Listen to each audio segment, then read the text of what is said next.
মজলিসে আল্লাহ তাআলা আসার বসার তৌফিক দান করেছেন।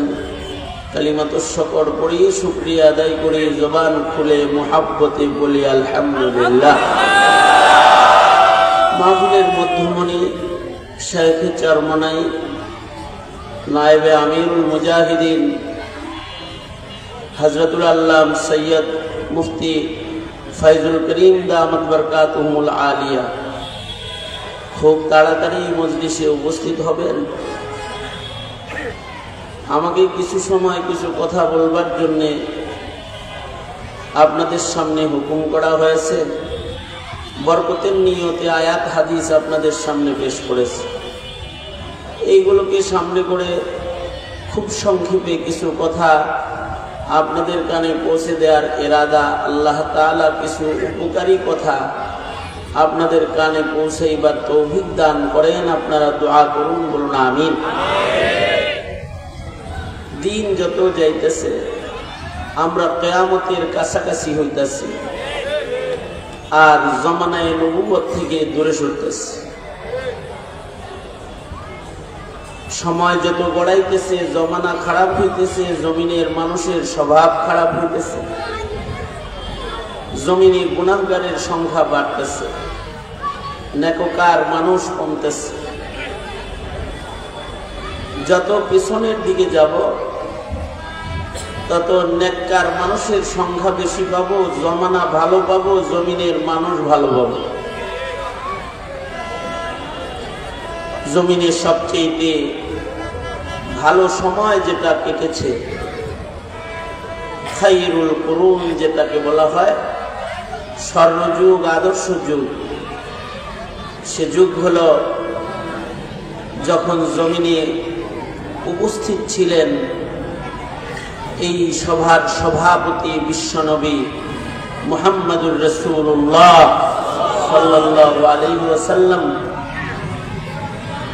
সাইয়্যিদুল মুরসালিন, খাতামুন নবিয়্যিন, আমাদের নবীজি আলাইহিস সালাতু ওয়াস সালাম যখন জমিনে হাজির ছিলেন তখন জমিনের অবস্থা সবচেয়ে ভালো ছিল, জমানার অবস্থাও ভালো ছিল, তখনকার সময়ের মানুষগুলো সবচেয়ে বেশি ভালো ছিল। যারা নবীজির যুগে ঈমান এনে কালেমা পড়ে মুসলমান হয়েছে তারা শ্রেষ্ঠ মানুষ নবীদের পরে। সবচেয়ে দামি মানুষ হলো নবীগণ, নবীদের পরেই যারা শ্রেষ্ঠ তারা সিদ্দিক, আর সিদ্দিকদের সর্দার সিদ্দিক হল যারা ঈমানের সাথে মুহাম্মদুর রাসূলুল্লাহ সাল্লাল্লাহু আলাইহি ওয়াসাল্লামের জিয়ারত করেছে এবং নবীজির জমানা পাইছে। এরা সবচেয়ে দামি সিদ্দিক, দামি মানুষ। আল্লাহর রাসূল বলেন, খায়রুল কুরুনি কারনি সুম্মাল্লাযীনা ইয়ালুনাহুম সুম্মাল্লাযীনা ইয়ালুনাহুম। আল্লাহর রাসূল বলেন সবচেয়ে উত্তম যুগ হলো আমার যুগ, আর আমার যুগের পরে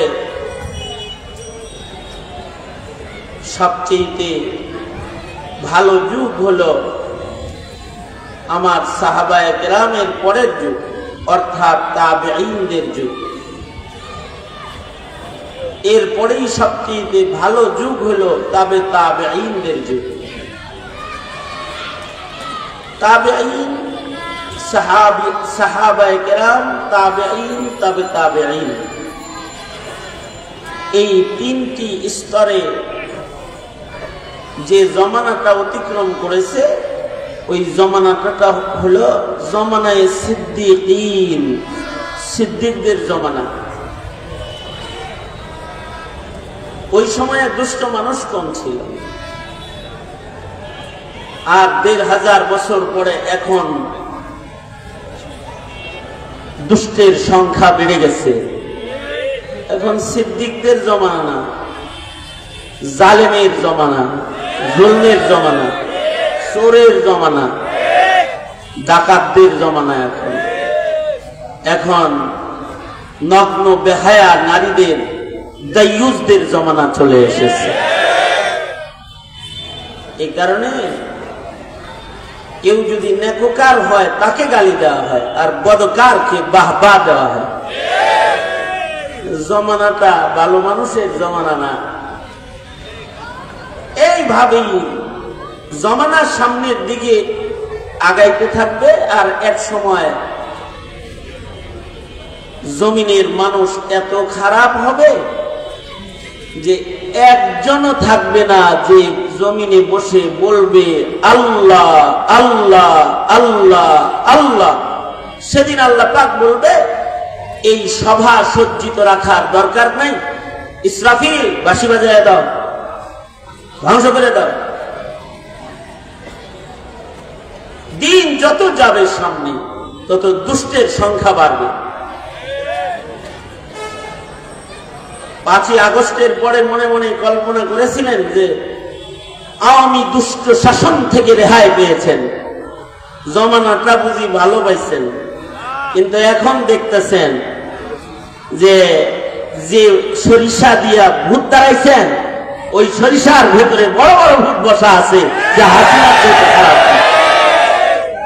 হাসিনার চাইতে কোন দুষ্ট না। দিন যাইতেছে, জমানা খারাপ হইতেছে। এই জন্য আল্লাহ রাসূল বলেন তুবা মান আমানা ওয়া রাআনি, তুবা মান আমানা ওয়া লাম রাআনি, তুবা মান আমানা মান রাআ মান রাআনি, তুবা মান আমানা মান রাআ মান রাআ মান রাআনি। কিছু মানুষ যারা ভালো মানুষদেরকে দেখে ফেলেছে তারা ভালো। জমিনের সবচেয়ে ভালো মানুষ হলেন মুহাম্মদুর রাসূলুল্লাহ সাল্লাল্লাহু আলাইহি ওয়াসাল্লাম। আমাদের নবীজির চাইতে ভালো আর কেউ আছে? মানুষের ভেতরে আমাদের নবীজির চাইতে, নবীদের ভেতরেও আমাদের নবীজির চাইতে ভালো আর কেউ আছে? তিনি সাইয়্যিদুল মুরসালিন, রাহমাতুল লিল আলামিন। তিনি আল্লাহর দোস্ত। তিনি এত ভালো যে আল্লাহর পরেই তিনি শ্রেষ্ঠ। আল্লামা সাদি বড় চমৎকার করে বলেছেন লা ইউমকিনু সানাউ কামা কানা হাক্কুহু বা'দা খুদা বুজুর্গ তু ই কিসসা মুখতাসার, বা'দা খুদা বুজুর্গ তু ই কিসসা মুখতাসার। তুমি তো তোমার গুণগান, তোমার বরত্ব, তোমার ভালাই, তোমার সৌন্দর্য, তোমার শ্রেষ্ঠত্ব কোন ভাষায় আমি বর্ণনা করব? তবে সংক্ষেপে এতটুকুন বলি, আল্লাহর পরেই যিনি শ্রেষ্ঠ তিনি হলো তুমি আমার নবী। আল্লাহু আকবার। তোমার গুণগান কোন শব্দ দিয়ে মানুষকে বলা সম্ভব নয়, তোমার শ্রেষ্ঠত্বের কোন শব্দ উচ্চারণ করা সম্ভব নয়। এতটুকুন বলা যায় আল্লাহর পরেই তুমি। লা ইউমকিনুস সানাউ কামা কানা হাক্কুহু, লা ইউমকিনুস সানাউ কামা কানা হাক্কুহু বা'দা খুদা বুজুর্গ তু ই কিসসা মুখতাসার। সবচেয়ে ভালো মানুষ আমার নবী। সুতরাং আমার নবীর আগে যে নবীরা গেছে, এ কারণেই সেই নবীদের সাহাবীদের চাইতেও আমাদের নবীর সাহাবী যারা, তাদের মূল্য সবচেয়ে বেশি। সব নবীর সাহাবীরাই মূল্যবান, কারণ তারা নবী দেখছে, নবীরা শ্রেষ্ঠ মানুষ। কিন্তু সকল নবীর সকল সাহাবীদের ভেতরে আমাদের নবীজির সাহাবী যারা আমাদের নবীজিকে দেখছে, সাইয়্যিদুল মুরসালিনকে এক নজর দেখছে,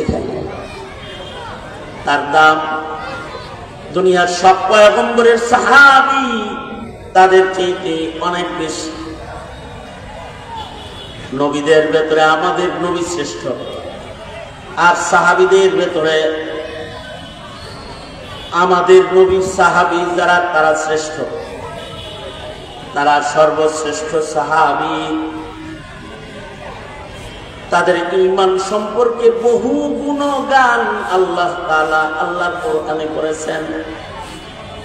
আল্লাহ তাআলা তাদের ঈমান সম্পর্কে বলেছেন তারা প্রকৃত ঈমানদার। উলাইকা হুমুল মুমিনুনা হাক্কান লাহুম দারাজাতুন ইনদা রাব্বিহিম ওয়া মাগফিরাতান ওয়া আজরান আযীমা। তাদের জন্য আল্লাহ তাআলা অনেক বড় পুরস্কার রেখে দিয়েছেন। তাদেরকে আল্লাহ তাআলা সম্মানের আসন দান করেছেন। নবীদের পরেই উম্মতের ভেতরে তাদের মর্যাদাকে আল্লাহ উঁচু করে তুলে ধরেছেন এবং তাদের কৃত দুনিয়ার গুনাহকে আল্লাহ তাআলা ক্ষমা করে দিয়েছেন। তারা গুনাহ করেছে কিন্তু তারা মাগফুর, তাদের জীবনের গুনাহ মাফ। নবীজি সাল্লাল্লাহু আলাইহি সাল্লামে দেখছে যে নবীজিরে দেখাটাই একটা কপাল। এই ভাগ্যের কারণে তাদের মূল্য সবচেয়ে বেশি।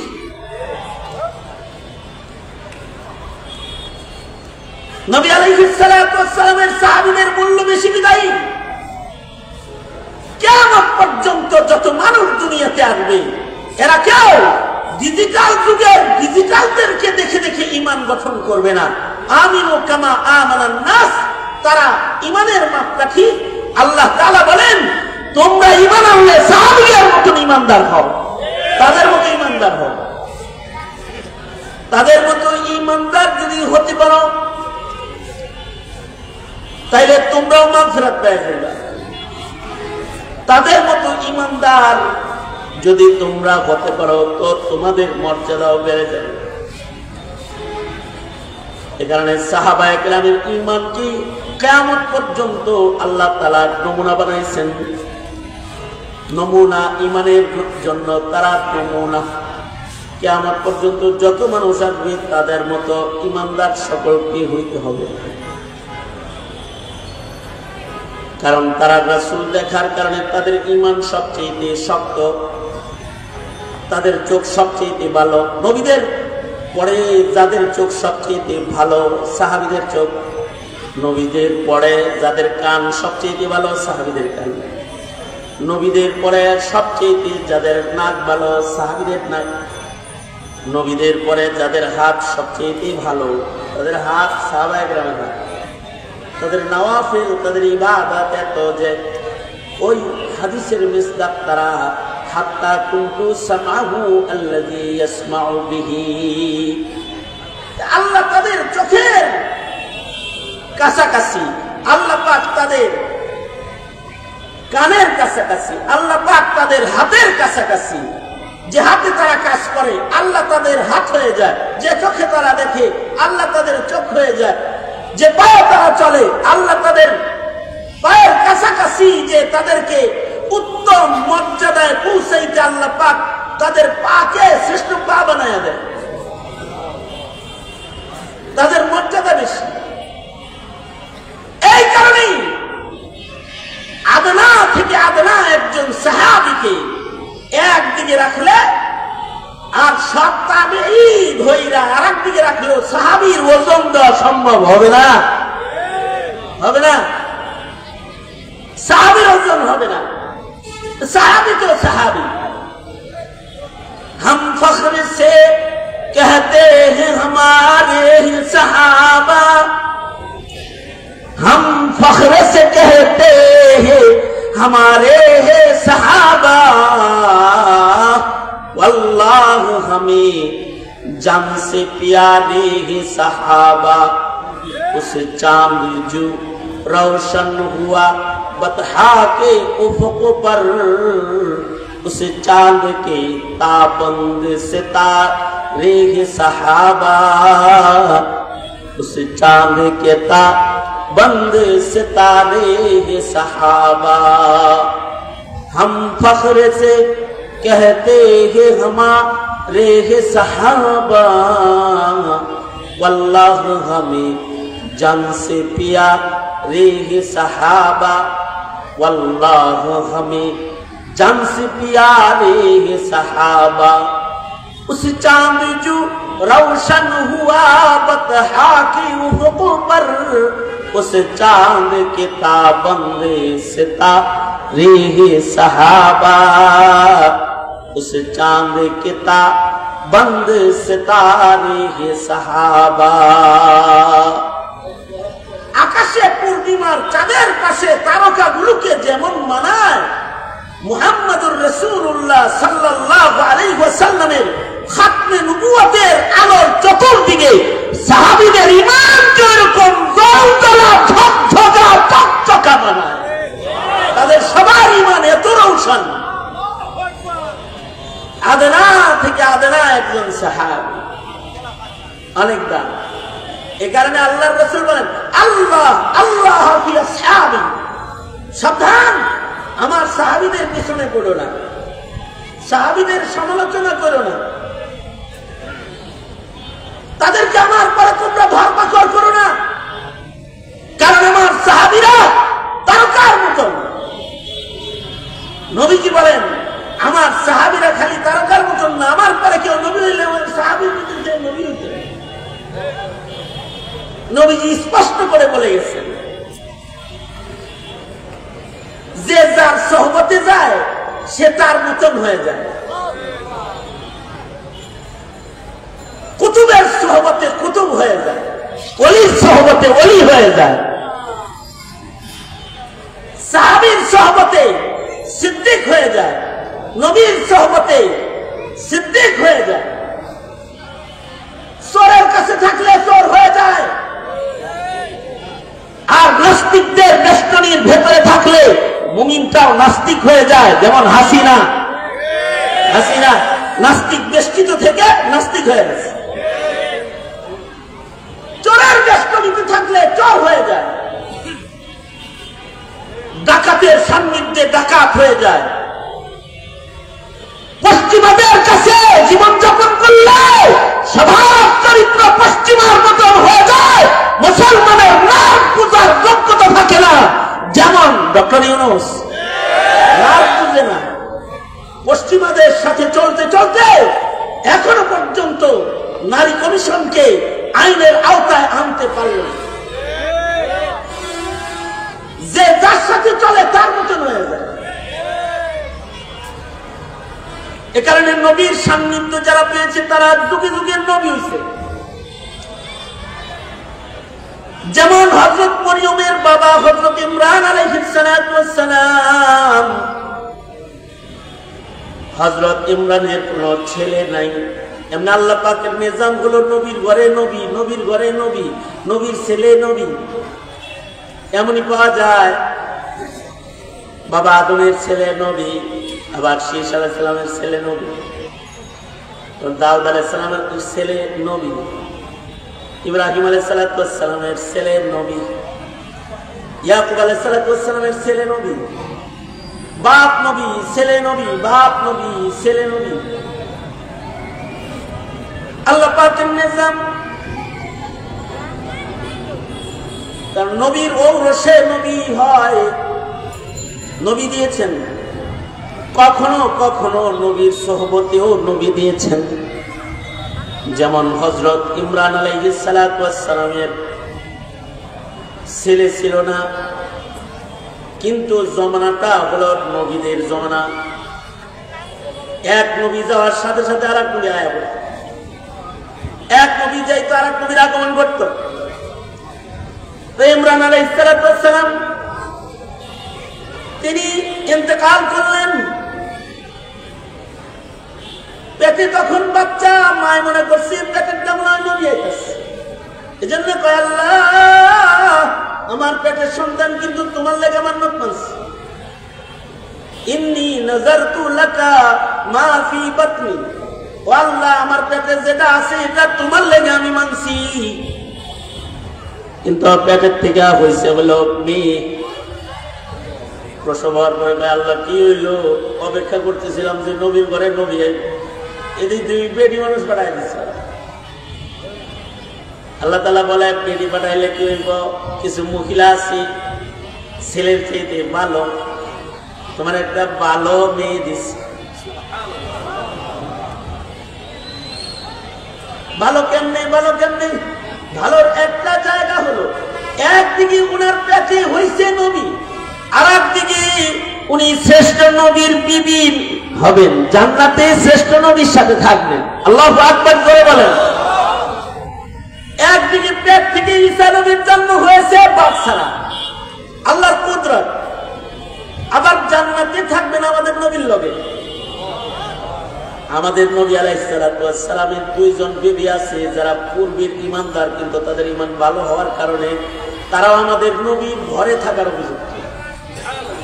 এরকম দুইজন মহিষী নারী আছে যাদেরকে আমাদের নবীজির বিবি হিসাবে জান্নাতে আল্লাহ তাআলা দান করবেন। একজন হলেন হযরত আসিয়া, ফিরআউনের অত্যাচারেও ঈমানে অটল ছিলেন, ঈমান ছাড়েন নাই। আল্লাহ তাআলা ঈমান দেখে খুশি হয়ে হযরত আসিয়াকে নবীজির সাথে বিয়ে দিয়ে দিয়েছে। আর একজন হলেন হযরত মারিয়াম, নবীর ঔরসে জন্ম নেওয়া একটা আল্লাহর কুদরতের বহিঃপ্রকাশ, এক মহিষী নারী। পুরুষের স্পর্শ ব্যতিরেকে আল্লাহ তাআলা যার গর্ভে নবী দান করেছেন, এমন নবী দান করেছেন যেই নবীর নবুয়তের জন্য 40 বছর অপেক্ষা নাই।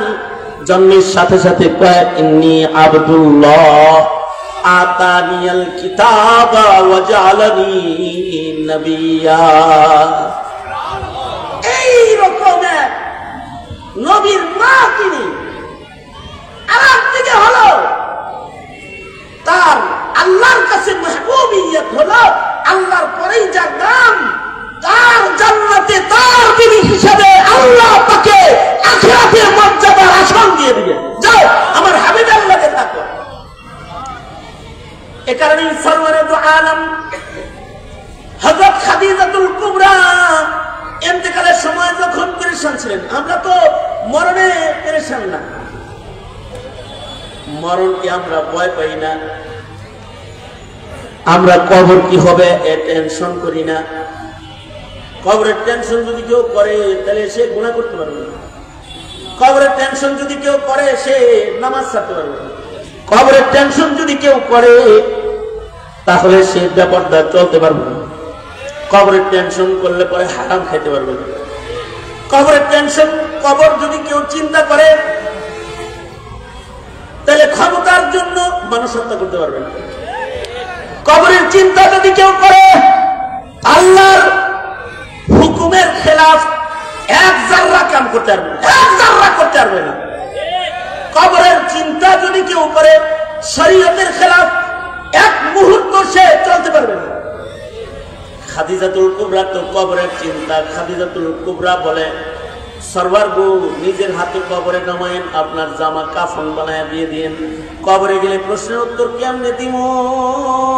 আমারে কবরে শুয়াইয়া ওগো সরকার আপনি কিন্তু আমাকে রাইখা চলাইছেন না, আমার মাথার কাছে দাঁড়ায় থাকেন, আমাকে প্রশ্ন করলে প্রশ্নের উত্তরগুলো আপনি শিখান।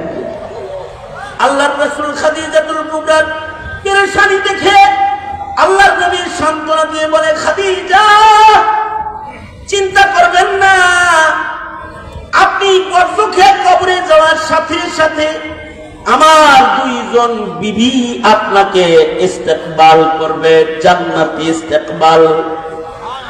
খাদিজাতুল কুবরা বলে, ওগো আল্লাহর নবী, আমি আপনার পয়লা স্ত্রী, আমার আগে কারোর সাথে আপনার বিবাহ হয় নাই, তো আপনার জান্নাতে আবার দুই বিবি কেমনে হলো? আল্লাহর রাসূল বলেন, দুইজন মহিয়সী নারীকে আল্লাহ তাআলা পছন্দ করে আমার বিবির মর্যাদা দান করেছেন, একজন আসিয়া আর একজন মারিয়াম। আপনার এই 203 আপনাকে জান্নাতি ইস্তেকবাল দান করবে। আপনি যাওয়ার সাথে সাথে জান্নাতি ইস্তেকবাল হবে। হযরত মরিয়ম জন্মাইছেন, ছেলে তো হয় নাই, তো ইমরান আলাইহিস সালামের ঘরে মেয়ে জন্ম হয়েছে, ছেলে হয় নাই। তো এবার ইমরানের উম্মতকে সামাল দিবে কে? আল্লাহ তাআলা হযরত ইমরান আলাইহিস সালামের সাহাবীদের ভেতর থেকে হযরত জাকারিয়াকে আল্লাহ তাআলা নবুয়ত দান করলেন। হযরত জাকারিয়া হযরত ইমরান আলাইহিস সালামের সাহাবী, হযরত জাকারিয়াকে নবুয়ত দান করলেন। তাহলে নবীর সাহাবী নবী হয়। আল্লাহর রাসূল বলেন আমার সাহাবীরা নবী হওয়ার উপযুক্ত, কারণ তারা আমি নবীর সান্নিধ্য উঠাইছে। কিন্তু আমি শেষ নবী, আনা খাতামুন নবিয়্যিন লা নবিয়্যা বা'দি, আমি শেষ নবী, আমার পরে আর কোন নবী নাই। কিন্তু যদি আমার পরে আল্লাহ তাআলা কাউকে নবুয়ত দান করতেন, তাহলে আমার সাহাবী উমরকে আল্লাহ নবী বানাতেন। লাউ কানা বাদি নবিয়্যুন লাকানা উমর। মুহাদ্দিসরা বলে নবীর উপস্থিতিতে যদি আল্লাহ কাউকে নবী বানাইতেন, তাহলে আবু বকরকে আল্লাহ তাআলা নবুয়ত দান করতেন। তার মানে নবীর সাহাবীরা উম্মতের শ্রেষ্ঠ, তারা নবী হওয়ার উপযুক্ত। কিয়ামত পর্যন্ত আর কোন নবী নাই, এ কারণে সাহাবীরা নবুয়তি পায় নাই। এখন প্রশ্ন হলো, সাহাবী নবুয়ত পাইল না, তাহলে কি জামানার দাজ্জাল কাদিয়ানী আর বরকতুল্লাহ বুঝি নবী? তারা কি জোরে আওয়াজ করে বলেন, তারা কি জোরে বলেন? কারণ আমার নবীর সান্নিধ্যের সাহাবীদের চাইতে উত্তমতম ঈমান আর কারণ নাই। আর সাহাবীদের সান্নিধ্য যারা পেয়েছে তারা হলো তাবেঈ। তাবেঈরা সাহাবীদের পরেই সবচেয়ে দামি। কিছু তাবেঈর নাম হাসানুল বসরি, তাবেঈ, হযরত উমরের কোলে উঠেছেন জন্মের পরে, মুখের লালা হযরত উমর বাইর করে জিহ্বায় পয়লা খানা হিসাবে লাগায় দিয়েছেন। মুখের লালা নাম রেখেছেন হযরত উমর হাসান। হযরত আলীর কাছে বায়াত হয়েছেন, হযরত আলী খেলাফত দিয়েছেন। সাহাবায়ে কেরামের পরে সর্বপ্রথম পীর হাসানুল বসরি, শায়েখে তরিকত, তরিকতের পয়লা পীর হাসানুল বসরি। তাবেঈদের ভেতরে শ্রেষ্ঠ আরেকজন তাবেঈ সাঈদ ইবনে মুসাইয়্যিব, যিনি আবু হুরায়রা রাদিয়াল্লাহু আনহুর মেয়ে বিয়ে করেছেন। আর আবু হুরায়রা হলো নবীজির কাছ থেকে সবচেয়ে বেশি হাদিস রিওয়ায়াতকারী সাহাবী মুকাসসিরিনদের অন্যতম শ্রেষ্ঠ হযরত আবু বকর। আবু হুরায়রা আর এই আবু হুরায়রার মেয়ে বিয়ে করেছেন সাঈদ ইবনে মুসাইয়্যিব। সাহাবী দেখার কারণে ঈমান কত ভালো। জায়গায় আমি চলে আসছি, আমার জায়গার মধ্যে চলে আসছি। সাহাবী দেখার কারণে সাঈদ ইবনে মুসাইয়্যিবের ঈমান কত ভালো। সাঈদ ইবনে মুসাইয়্যিব, খেয়াল করে শুনুন কথাটা। সাঈদ ইবনে মুসাইয়্যিব 50 বছর নামাজ পড়েছেন। সিজদার জায়গা থেকে কখনো নিজের দৃষ্টি কোনো মানুষের পিঠে 50 বছরের ভিতরে পড়েন। কত বছর? সরে বলেন, আওয়াজ করে বলেন, কত বছর? 50 বছরের ভিতরে চোখের দৃষ্টি সিজদার জায়গা থেকে কখনো মানুষের পিঠে পড়ে না।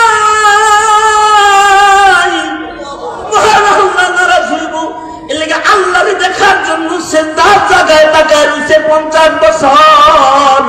50 বছরের ভেতরে ভেতরে একটা পলক সাঈদ ইবনে মুসাইয়িব হঠাৎ নেই।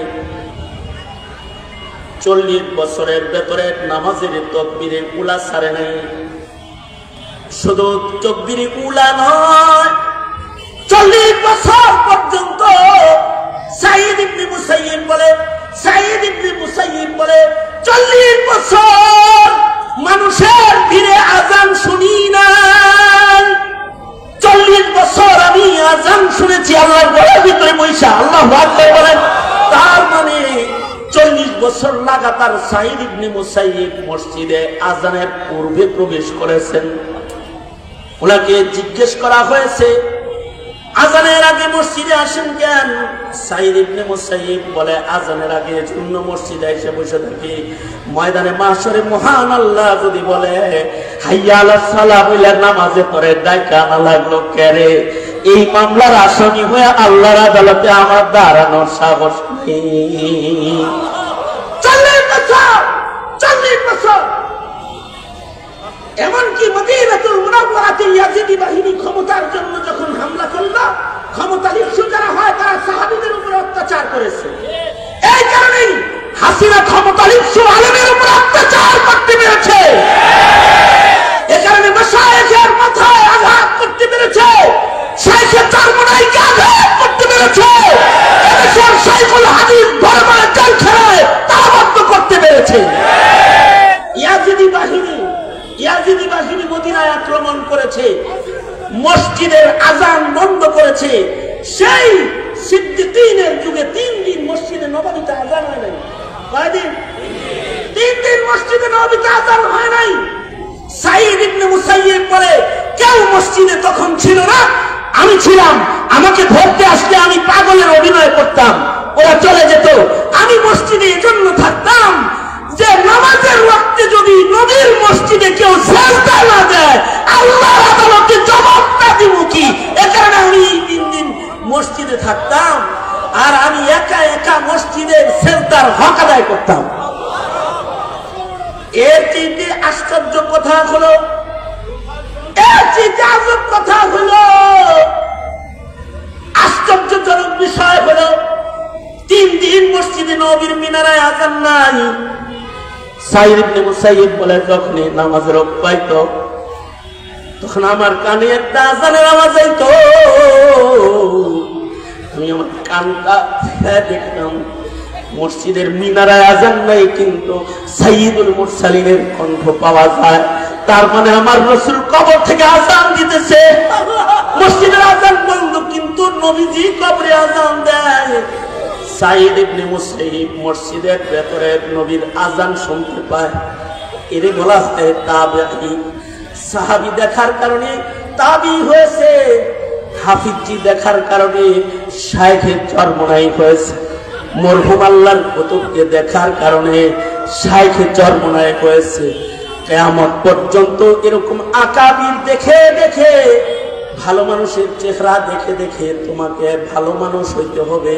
এই কারণে আল্লাহ বলেন, কুনু মা'আস সাদিকিন। আর এই ভালো মানুষদের ভেতরে সাহাবীদের কিছু সিফাত পাওয়া যাবে। আশিদ্দাউ আলাল কুফার, কাফেরের বেলায় তারা শক্ত।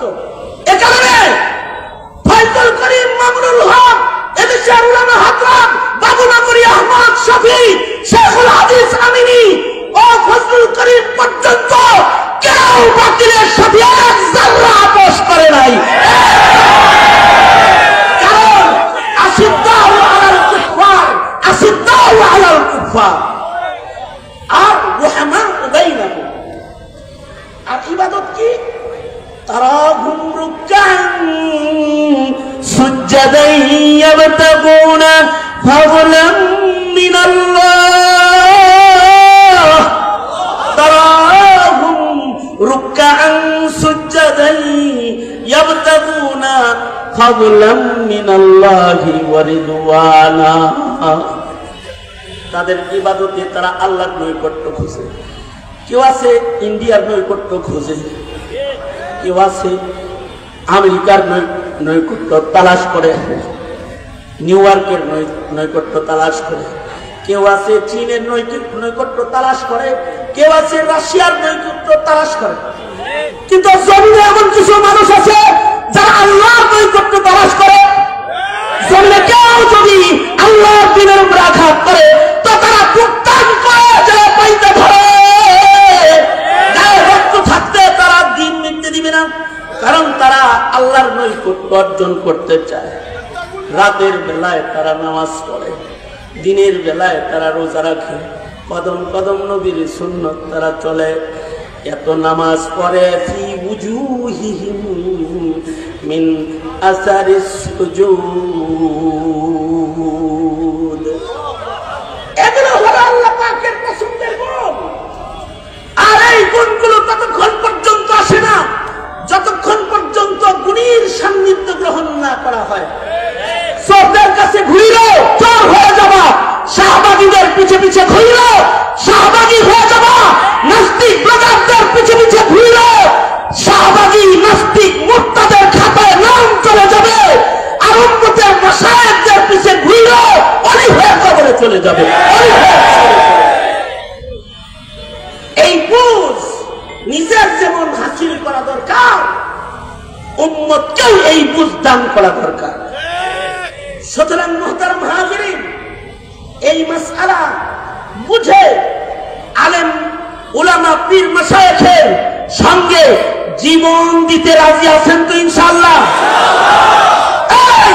এই বাংলার মাটিতে বাতিলের মোকাবেলা করতে আর কালিমার পতাকাকে উঁচু করে ধরতে এদেশের মাশায়েখরা যদি থাকতে কাফন পরে রক্ত দিতে রাজি আছেন তো ইনশাআল্লাহ?